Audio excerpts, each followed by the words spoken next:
प्रधानमंत्री जी कह रहे हैं तुम चंदा दो मैं तुम्हें धंधा दूंगा। झुकती है सरकार झुकाने वाला चाहिए, मानी जाती है बात मुंह टकराने वाला चाहिए। नहीं, वो उनके अंदर बौखलाहट है, वो 400 से चुनाव हार रहे हैं। हाँ, वो 400 से चुनाव हार रहे हैं। नहीं तो पूरे कार्यकर्ताओं के अंदर ये जोश है कि 400 पार सीटें आ रही हैं और भारी बहुमत से इस बार चुनाव जीतने वाली है। बौखलाहट की वजह से वो कह रहे हैं वो तो 400 से चुनाव हार रहे हैं। हाँ, जब मणिपुर जल रहा था जी, तो हमारे प्रधानमंत्री जी और जो गृह मंत्री जी हैं, जो रक्षा मंत्री जी हैं, वो तो मौन में बैठे हुए थे जी। और एक जो सांसद जी दिल्ली के हैं वो तो कह रहे थे नामर्द लोग हैं जी। और यही संजय सिंह जब आम आदमी पार्टी के इंडिया अलायंस के जो नेता हैं हमारे, अभी जेल से छूट करके आए हैं, जब वो इस चीज का विरोध कर रहे थे तो उनको सस्पेंड करके बाहर बैठा दिया गया था। उनको जेल भेज दिया गया। जो भारतीय जनता पार्टी का विरोध करता है उनको उठा करके जेल में डाल रही है। तो शराब घोटाला का मामला है ना, शराब घोटाले के मामले में उनको उठा। क्या भारतीय जनता पार्टी में घोटाला नहीं है? अब मैं नाम नहीं लेना चाहता हूँ, जो गाय वाले हैं उनसे 250 करोड़ रुपए चंदा आया है भारतीय जनता पार्टी को जी। क्या सबसे ज्यादा चंदाखोरी, जैसे सुभाष चंद्र बोस का एक नारा था, तुम खून दो मैं तुम्हें आजादी दूंगा, तो प्रधानमंत्री जी कह रहे हैं तुम चंदा दो मैं तुम्हें धंधा दूंगा। देश का जो हमारा जवान है, हम किसी ना मंदिर का विरोध कर रहे हैं ना हम मस्जिद का किसी का विरोध कर रहे हैं। हमारे लिए मंदिर मस्जिद एक सम्मान, जैसे चाहे मंदिर हो या मस्जिद हो। जो हमारे देश के युवा जाते हैं देश पे, हम आप चैन से यहाँ रह रहे हैं, सो रहे हैं, वो जाते हैं देश पे सेवा करते हैं और हम आप चैन से सो रहे हैं। उनको अग्निवीर की नौकरी दिया जा रहा है और जो हमारे यहाँ देश के पुजारी हैं उनको परमानेंट नौकरी पे रखा जा रहा है। यही देश तरक्की कर रहा था।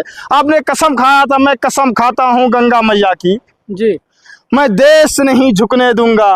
मैं सुगंध खाता हूँ इस मिट्टी का, मैं देश नहीं रुकने दूंगा, मैं देश नहीं झुकने दूंगा। मैं कसम खाता हूँ इस सुगंध मिट्टी का, देश नहीं झुकने नहीं तो वो तो कह रहे हैं कि जो यही हमारे प्रधानमंत्री जी ने कसम खाया था जी। वो कह रहे हैं कि पुलवामा में घटना हुई और अभिनंदन को हम लोग पाकिस्तान से ले आए हैं, अब इससे बड़ा क्या चाहिए? उसकी आज तक क्यों नहीं जांच कराई गई? जैसे आप कह रहे हो मैंने 4000 पाकिस्तान फौज को मारा, तो आपने कहाँ मारा उसको मुझे दिखाइए ना, कहाँ आपने मारा उसको दिखाइए। आपको चैनल वालों भाइयों को उनसे पूछना चाहिए प्रधानमंत्री जी से। कोई चैनल वाले जिसने आप अपने ऊपर आप मत लेना, एक भी बड़ा से बड़ा चैनल है कि प्रधानमंत्री जी से कोई बात पूछ सकता है?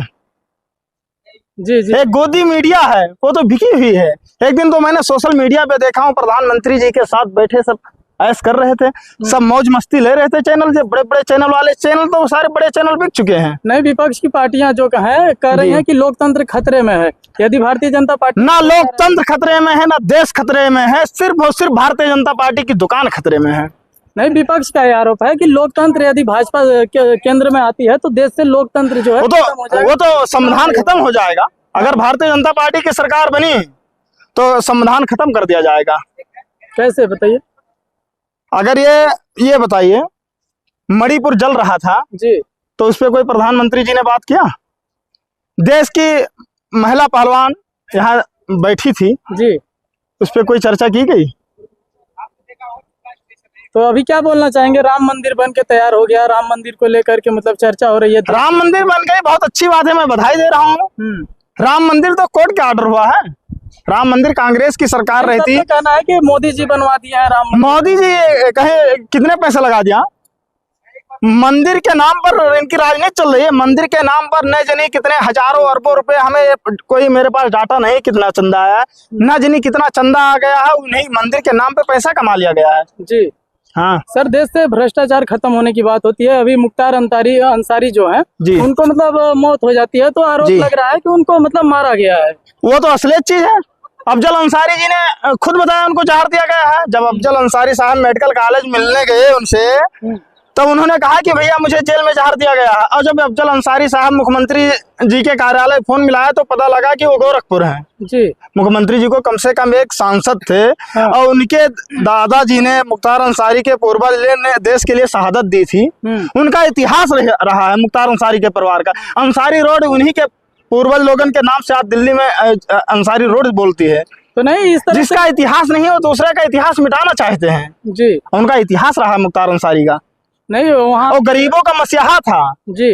और मुख्तार अंसारी हमारे लोगों के दिलों में आज भी वो जिंदा है। जी, वो आज भी जिंदा है। वो बोल रहा मतलब विपक्ष बोल रही है कि मतलब वो मसीहा थे गरीबों के, लेकिन और जो पार्टियां बोल रही हैं कि वो माफिया थे, और देश से मतलब इस तरह से जो भ्रष्टाचार रहा है उसे मिटाया जाएगा, देश में भ्रष्टाचार नहीं रहा। अगर भारतीय जनता पार्टी की सरकार आई तो भ्रष्टाचार बहुत चरम सीमा पर था और इससे 4 गुना चरम सीमा पर हो जाएगा भ्रष्टाचार। हाँ, क्या बोलना चाहेंगे उत्तर प्रदेश के जो पूर्व मुख्यमंत्री थे, वो बोल रहे थे कि भाजपा हटाओ नौकरी पाओ, क्या बोलना चाहेंगे इसके बारे में? क्या मतलब उनके सही चीज है, भाजपा मुक्त कराओ, यहाँ से देश से मुक्त कराओ, नौकरी पाओ। हाँ, इंडिया अलायंस की सरकार बनाओ और नौकरी पाओ। जो अग्निवीर खत्म की जाएगी, जैसे नौकरी पहले तरह की भर्ती की जाती थी वैसे भर्ती की जाएगी। और उनका ये भी आरोप है कि वो मतलब जो भारतीय जनता पार्टी की सरकार है हिटलरवादी राजनीति करती है। क्या आपको लगता है कि मतलब भारतीय जनता पार्टी की सरकार हिटलर वाली अंग्रेजों वाली सरकार है? कैसे बताइए? अंग्रेजों वाली सरकार ये है, मैं बता रहा हूँ आपको जी, कि भारतीय जनता पार्टी जब युवा हमारा नौकरी मांगने जाता है तो उसके ऊपर लाठीचार्ज की जाती है, उससे अपना हक अधिकार की बात की जाती है तो उसके ऊपर लाठीचार्ज की जाती है। तो हिटलर सरकार तो वही है। आखिरी सवाल आपसे लेंगे कि जो किसानों का आंदोलन चला सर, किसान आंदोलन लेकर के मांग नहीं कर रहे हैं जी, तो इसके बारे में क्या बोलेंगे? किसान अगर ये जो कानून बाद में प्रधानमंत्री जी ने माना था, अगर वो पहले ही मान गए होते, जो 700 किसान हमारे यहाँ दिल्ली जंतर मंतर रोडों पे शहीद हुए थे, तो उनको शहीद नहीं होना पड़ता। ये तो भारतीय जनता पार्टी जब जाने की अब किसान यहाँ से नहीं हटेंगे तो मजबूरी में तो उनको झुकना पड़ा। झुकती है सरकार, झुकाने वाला चाहिए, मानी जाती है बात में टकराने वाला चाहिए। माफिया थे या मसीहा? वो मसीहा थे गरीबों को, हिंदू हो या मुस्लिम हो, वो सभी धर्म का, सभी लोगों का, सभी जातियों का वो मदद करते थे मुख्तार अंसारी के लोग।